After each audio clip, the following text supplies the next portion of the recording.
ஒர்க்கெல்லாம் முடிச்சுட்டு கிளம்புற டைமில் ஒரு 4 கிலோ ஃபிஷ் எடுத்துகிட்டு வந்து ஃபிஷ் ஃப்ரை பண்ணி கொடுங்க அப்படின்னு சொன்னோன்னே சரி இருந்த மசாலாலாம் போட்டு ஃபிஷ் ஃப்ரை பண்ணி ஃப்ரெண்டுக்கு சொன்னேன் மசாலா போட்டு கொடுறா, நீ மசாலா போடு, நான் வந்து ஃப்ரை பண்ணிக்கிறேன் அப்படின்னு சொன்னோன்னே. எதுக்குன்னா இது வந்து மாப்பிள்ளை பந்தியில் கொடுக்குறதுக்குங்க. சரி நான் போட்டு அவன் கொடுத்தான்.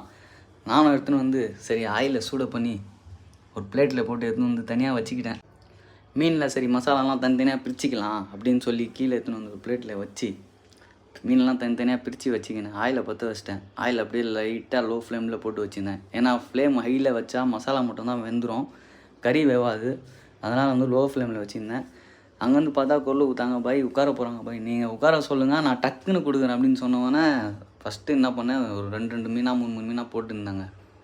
போட்டு கொடுத்தவொடனே சரின்னு ஃப்ரெண்டு பக்கத்தில் இருந்தான். அவன் எடுத்துன்னு வந்து இந்த ஐஸ் சாப்பிடு அப்படின்னு கொடுத்தவொடனே சரி நானும் கொடுப்பா சாப்பிட்டு பார்க்கலாம், ரொம்ப டயர்டாக இருக்குது அப்படின்னு சொன்னவொடனே ஒரு வாய் ஊட்டி விட்டான் ஐஸு. பக்கத்தில் இருக்கான் பாருங்க, அவன் தான் ரியாஸ்.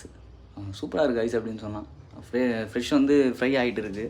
சரின்னு கொடுத்தவொன்னே அவங்களும் சாப்பிட்டு பார்த்து சொன்னாங்க, பரவாயில்ல ½ ஹவரில் ஃப்ரெஷ் ஃப்ரை கொடுத்துட்டீங்களே சூப்பர் அப்படின்னு. இல்லைங்க இது எப்படியும் வந்து 1 ஹவர் ஆகும் மசாலாலாம் ஊறுறதுக்கு, இதை நம்ம வந்து அர்ஜென்ட்டாக பண்ணி கொடுத்து இது நல்லாயிருக்கும்.